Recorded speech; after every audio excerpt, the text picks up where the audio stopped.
안녕하세요. 하이파이 매니아 회원 여러분, 미드신입니다. 오늘은 그 크렐의 인티앰프에 대한 소개를 한번 드릴까 하는데, 뭐 여러 리뷰들도 있고 그랬었는데 저는 접하지를 못했어요, 그동안에. 그러다가 최근에 이제 그 하이파이 매니아에서 이걸 취급하신 거 한번 들어보라고 해서 지금 한 4-5시간? 이 정도로 지금 시청한 상태고, 오늘 리뷰를 위해서 다시 한번 좀 한 3-4시간 더 들어봐서 총 한 8시간 정도를 들어본 것 같아요. 근데 제가 살짝 놀랐습니다. 사실은 살짝 놀란 게 아니라 많이 놀랐습니다.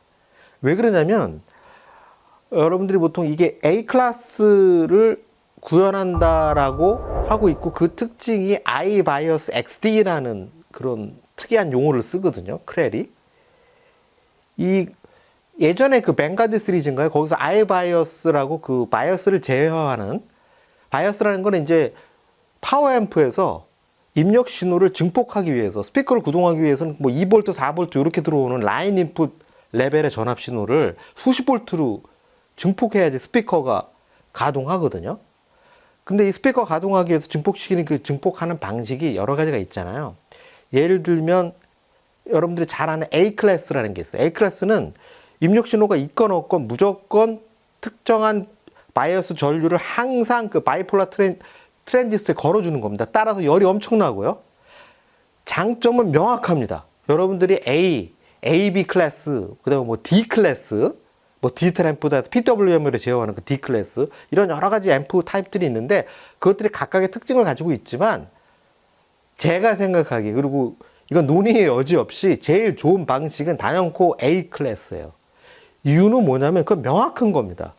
각각의 특징들이 있는데 A 클래스가 뭐 음질에 있어서 얘기하는 겁니다. 다른 거 말고 음질에 있어서 A 클래스가 좋다는 것을 부정하는 것은 좀 이상한 거예요. 왜 그러냐면 A 클래스는 들어온 입력 신호의 모양, 그 사인의 조합으로 된 그 특이한 웨이브 펄스 모양을 그대로 재현하는데 최적화된 설계고, 또 증폭도도 항상 바이오스를 걸고 있기 때문에 그 앰프가 제공하는 한계 내에서 그대로 증폭하는, 그리고 증폭할 입력 신호와 증폭 신호의 사이의 시간도 굉장히 짧아요. 그래서 들어온 입력 신호를 그대로 증폭하는데 가장 좋은 거예요. 따라서 임펄스가 굉장히 빠른 신호도 그대로 증폭할 수 있고, 따라서 소리가 당연히 좋습니다. 이건 실제 들어보시면 알아요. 그래서 A 클래스는 논의의 여지 없이 음질의 측면에서는 가장 좋은 방식인 게 틀림없습니다. 현재까지 제가 알기로는 그렇습니다. 그런데 A 클래스의 최대 단점은 뭐냐면, 아이러니컬하게도 A 클래스를 구현하기 위해서는 바이오스를 항상 걸어주기 때문에 소자의 열이 어마어마하게 발생해요.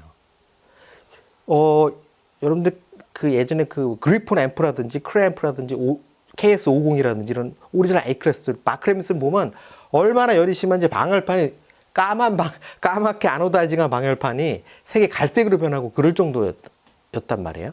따라서 소자가 고장이 날 수가 있어요, 열이 받으니까. 그리고 그러면 제조사 입장에서 굉장히 이거는 힘든 거죠. AS가 발생할 수 있잖아요. 그리고 제품이 오래 못 가는 거죠. 물론 이제 제품이 고장도 나고 이래야 이제 선순환인데 다시 팔고 이런 세일즈가 일어나긴 하지만, 어쨌거나 단점입니다. 여름에 엄청나게 에어컨을 틀지 않으면 막 찜통이 되는 거죠, 골방에서는. 이런 단점이 있는데 불구하고 명확한 사실은, 다시 한번 말씀드리자면 A 클래스 앰프는 가장 좋은 음질을 제공하는 건 명확하고요. 이거를 느껴보신 분은 압니다. 각자 느끼는 게 다르고 그걸 언어로 표현하기 때문에 서로 제대로 똑같이 느끼는지는 사실 알 수가 없어요, 인간이. 하지만 각자 느끼는 분들이 모여서 얘기하는 걸 들어보면 저와 크게 다르지 않다. 자, 그래서 이 A 클래스 앰프의 이 장점을 그대로 전수하면서도 열이 좀 덜 나게 하고 전력 소모도 가급적이면 줄이고 하는 방식이 뭘까를 고민하게 되었습니다. 크렐은 이 방식을 iBIOS, 인텔리전트 바이오스로 제가 알고 있는데요. 바이오스는 그 출력 트랜지스터에 거는 전류 수치를 얘기하는 겁니다. 전류 레벨을 얘기하는 건데요. 이 바이오스를 그 아무 입력 신호가 없을 때도 무조건 걸어주면 열이 나니까 입력 신호가 있을 때만 걸어주는 방식으로 한 게 전통적인 아날로그의 AB 클래스 앰프인데, AB 클래스 앰프는 아날로그로 회를 구현하다 보니까 반응 시간이 조금 느린 것도 있고요. 그 다음에 입력 신호와 출력 신호를 모두 피드백으로 연결해서 보다 보니까 네거티브 피드백이라는 게 생기죠. 출력 신호가 입력 신호에 다시 영향을 주는, 입력 신호에 제어에 영향을 주는 게 생기고 해서 원래 입력 신호의 음악의 그 형태, 웨이브 펄스 형태를 그대로 재현시키지는 못해요. 실제로도 그렇고 이론적으로도 그렇습니다. 자, 그래서 이걸 어떻게 극복할까 고민하다가 크렐이 생각해낸 게 아주 획기적인 방법을 생각해내요. 자, 출력 신호단에 있는 입력 신호가 들어와서 증폭된 출력 신호를 직접 모니터링 하는 거예요. 그걸 모니터링 한 다음에 출력 신호가 예상했던 출력 신호가 아닐 때는 다시 입력 신호를 조절하는 방식으로, 그러니까 출력 그 버퍼, 앰플리파이 스테이지에서 그 출력을 조절하는 방식으로 A 클래스를 구현하려고 했던 게 아이바이였습니다. 그래서 그 제가 알기로는 뱅가드 시리즈가 그렇게 구현했거든요. 소리가 들어보면 A 클래스 냄새가 살짝 납니다. 많이. 나지만 완전 A 클래스는 아닌 거예요. 당연하죠. 열이 훨씬 덜 났습니다. 하지만 그 느낌은 상당히 A 클래스스러운 소리가 났어요. 피아노 소리 같은 거 들어보면요. 피아노는 타악기거든요. 피아노가 무슨 그 문질러서 나는 현악기라든지 이런 게 아니고 타악기인데 드럼 같은 타악기란 말이에요. 피아노의 건반을 때리면 그 햄머가 팽팽하게 돼 있는 그 쇠줄, 스틸줄을 때리죠. 그래서 부딪혀서 나는 타악기인데 거기서 많은 임펄스, 아주 작은, 아주 그 섬세한 임펄스들이 급작스러운 신호 변화의 임펄스들이 모여서 피아노 신호를 이루는데, 팀브를 구성하는데 그 피아노 음을 제대로 내는 게 쉽지가 않습니다. 그래서 피아노 저 같은 경우는 여러 가지 뭐 음반을 들어볼 수 있지만 특히 피아노 음의 레퍼런스라고 제가 생각하는 여러 가지 음반들의 노래들을 들어보면 이 앰프가 제가 생각하기에 제 기준으로 제대로 내고 있는지, 음을 내고 있는지, 사운드 퀄리티가 어떤지를 가늠할 수가 있습니다. 저 같은 경우는 그렇습니다. 그래서 피아노 소리를 들어봤는데 깜짝 놀랐습니다. 예를 들면 그 토르 아파사스라는 그런 그 여러분 생소하시죠? 그런 피아노 연주가가 있는데 그분이 연주한 베토벤 피아노 소나타가 있어요. 그걸 들어봤는데 첫 음에서 깜짝 놀란 거예요. 제대로 소리를 내고 있더라고요. 이거는 놀라운 일인데 왜 그러냐면 2, 3천만에 훌쩍 넘어가는 불량 프리파워에서도 그 소리가 제대로 안 나는 경우가 비일비재해요. 제 경험으로는. 어느 제품이라고 말씀드릴 수는 없지만. 그리고 또 하나는 그 구스타프 두다멜이라는 그 유태인 출신 지휘자 있죠. 그 지휘자가 그 로스앤젤레스 필하모닉, LA 필하모닉이죠. 그 로스앤젤레스 필하모닉하고 그 존 윌리엄스 노래들을 그 OST죠. 그 필름 OST들을 딱 연주한 앨범이 있죠. 그 중에 첫 번째 그 트랙이 올픽 빵파레였어요. 빵파레. 근데 그거가 뭐 들으면 이 노래구나 하고 아시는 분 많을 거예요. 익숙하게. 한데 그 노래를 그 곡을 제대로 대편성 곡인데 제대로 연주하게 되면 좌우뿐만 아니라 앞뒤로 공간감이 다 느껴져요. 그리고 거기 뭐 트라이앵글이라든가 여러 가지 심볼이라든가 그 세세한 소리들과 거대한 현 스트링, 그 다음에 베이스가 어우러지는 그 거대한 소리가 각각 소리를 내면서도 넓고 깊게 펼쳐지면서 밸런스가 아주 맞을 때 들려오는 짜릿한 쾌감이 있어요. 영어로 구스범프라고 그러죠. 소름이 돋습니다. 털이 쫙 쓰면서 우와, 제가 현장에 있다는 그런 느낌이 들거든요. 이거는 여러분들 그 곡을 굉장히 비싼 앰프 조합으로 들어보시면 알 거예요. 단순히 룸 어쿠스틱이나 이런 걸로 해결이 안 됩니다. 제대로 스피커의 드라이버 유닛을 구동해야 돼요.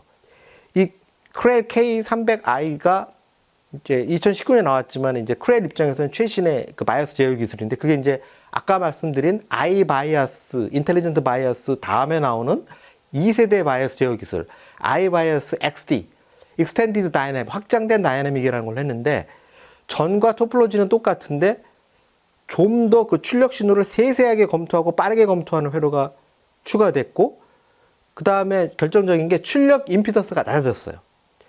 출력 임피던스라는 거는 스피커하고 사실 이 파워 앰프는 한 몸이거든요. 회로적으로 붙어 있는 거예요.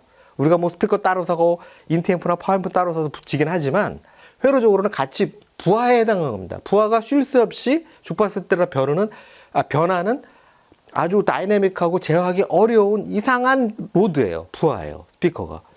그래서 이 파워앰프 입장에서는 스피커가 주파수 따라 로드가 변하기 때문에 그 출렁거림이 엄청나게 있거든요. 그거를 빨리빨리 대응하고 낮은 임피던스에서는 엄청난 전류를 공급해야 되기 때문에 특정한 만약에 8오음에 대한 댐핑 팩터를 구하려면 8을 갖다가 이 출력 임피던스로 나눠주면 되거든요.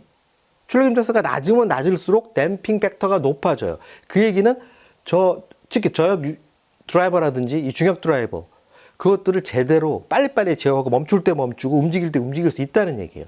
그거를 댐핑 팩터라고 그러고 스피커에 얼마나 잘 제어할 수 있는 제어 팩터라고도 하거든요. 그런데 이 출력 임피던스가 낮게 된 거예요. iOS XD가 되면서. 그 얘기는 결국 더 잘 제어할 수 있게 된 거예요. 그러니까 쓸데없이 저음이 늘어지면서 풍성하다고 하지만 늘어지면서 퍼져버리는 저음이라든지 또는 저음을 아예 못 울린다든지 하는 게 아주 획기적으로 낮아진 거예요. 그게 iBios XD인데 자, 말로는 그래놓고 실제 들어봐야 알잖아요. 그래서 아까 말씀드린 대로 제가 그 올림픽 빵팔의 구스타프 두다멜의 그 대편성 곡을 듣고 굉장히 놀란 거예요. 이 가격이 정확히 제가 얼마인지 지금 뭐 한지 모르지만 실제 뭐 소비자 가격은 천몇백만 원 그때 천만 원대 중후반으로 알고 있는데 이번에 어떤 그 수입사가 바뀌고 이런 과정이 있으면서 굉장히 합리적인 가격으로 하이파이 매니아도 그렇고 제공할 수 있다고 제가 얼핏 듣긴 했어요. 정확한 가격은 제가 모르는데 어쨌든 그 뭐 천만 원 이하의 가격으로 이 제품의 성능을 낼 수 있는 프리파워 분리용을 찾기가 거의 불가능합니다. 제가 보기에 2, 3천만 원이 돼도요 쉽지가 않아요. 더구나 이 A클래스 소리결이 있어요. 크렐의 그 KS50부터 그 FPB 뭐 300, 300C 그 다음에 그 뒤에 나온 이 300CX, 400CX 이게 지금 400CX인가요?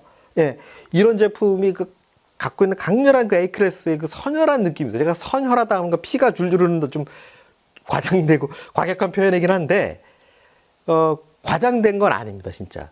A클래스로 그 보컬이라든지 바이올린 소리라든지 들어보면 한마디로 뭐 열기가 난다 이런데 열기라는 게 뭐냐면 결국 앰비언트 음이에요. 그 세세한 음들을 생략하지 않고 들려줬을 때 디지털스럽지 않게 나오거든요. 그래서 A클래스를 들으면 현장 음이 나와요. 특히 더 좋은 소스 중에 뭐 무조건 다 좋은 거 아니면 최근에 LP 중에 굉장히 잘 나온 거라든지 옛날에 명반 LP도 있잖아요. 재팬이 찍어낸 그 슈퍼 아날로그 디스크 같은 거 있어요. 그 굉장히 잘 찍은 LP죠. 마스터 릴탭에서 바로 찍은 것 같은 거. 이런 거를 그리고 그다음에 아날로그 프로덕션에서 나온 LP들을 갖다가 직접 여기다 연결해 들어보시면 정말 놀랍니다. 와, 이게 A클래스로 하는 거를 몸으로 느낄 수 있어요. 그리고 뭐 이게 이제 인트앰프인데요, 당연히. 여기 이제 모듈이 들어가는데 여러분 다 아시겠지만 DAC 모듈이 들어가요. DAC를 하려면은 여러 가지 방식이 있죠. 뭐 USB로만 하는 게 있고 뭐 ASEBU나 SPDIF 코엑시얼 그런 방식으로 입력되는 게 있는데 여기 당연히 이제 네트워크 이더넷 단자로 연결해서 타이달, 코브스, 뭐 스포티파이 다 되고 얘가 룬 엔드포인트예요. 그래서 룬 하면 다 해결됩니다. 그리고 룬을 뭐 혹시 안 쓰신다 그러면은 뭐 그 DLNA도 지원하는 M 커넥트 연계하면 거기서도 또 타이달, 코브스, 스포티파이 다 지원해요. 스포티파이는 바로 다이렉트로 연결도 되고요. 이런 상황에서 여기에 들어가 있는 이 네트워크 렌더러가 상당히 유명한 거예요. 그 엔지니어드 SA라고 그래요. 그 엔지니어드 SA라고 그래서 그 플레이백이라든지 뭐 그 댄 다고스티노가 또 독립해서 만든 그 다고스티노 거기에 들어가는 그 네트워크 모듈들, 그다음에 CH에 들어가는 모듈은 이제 또 커스터마이즈된 거긴 하지만 그런 정도의 기술 수준을 가지고 국내 업체가 있어요. 그 업체에서 OEM으로 납품한 것들, 그것도 수정한 것들 그런 렌더러가 여기 들어가 있어요. 그 DAC는 이제 그 ESS 여러분 잘 아시죠? ESS의 9028 프로로 쓰는데 상당히 좋은 DAC 칩입니다. 그것을 어떻게 DA 설계를 하냐에 따라 소리가 다른데 상당히 좋았습니다. 섬세함이 있으면 보통 뭐 얇고 소리가 듣기가 피곤하고 이런데 전혀 그렇지가 않았습니다. 제가 감히 말씀드린 건데 이 앰프는 절대 밸런스가 흐트러지지 않습니다. 그리고 제 개인 기준으로 소리가 아주 찰집니다. 그리고 A클래스의 향기가 물씬 납니다. 이거 하나만으로 저는 이거를 아주 강력하게 추천드립니다. 이게 벌써 나온 지가 5년 되는 저는 며칠 안 된 거예요. 한 일주일 전에 알은 거예요, 이거를. 근데 어쨌든 제가 뒷북을 치는지도 모르겠습니다만 이미 다 좋다고 했는데 이 제품은 제 개인적으로는 강력하게 추천드리는 바입니다. 직접 들어보시면 아마 진가를 느끼실 겁니다. 네. 이것으로 오늘 그 크렐 K300i iBios XD 컨트롤 기법을 쓴 클래스 A 앰프에 대해서 소개해 드렸습니다. 네, 크렐 이 아이바이오스 XD라는 그 A 클래스 제어 테크놀로지를 쓰는 이 인트앰프 K300i, K-300i를 가지고 아까 그 잠깐 말씀드린 그 대표성 곡 중에 그 구스타프 두다멜이라는 유명한 지휘자, 그 지휘자가 연주한 로스앤젤레스 필하모닉과 같이 연주한 그 올림픽 빵빠레 앤팀, 올림픽 빵빠레와 그 테마곡, 그 월트 디즈니 콘서트홀에서 라이브로 연주한 걸 그 앨범이 나왔었죠. 2019년에 그 앨범의 첫 번째 트랙인 올림픽 빵빠레 앤 테마곡을 들어보겠습니다.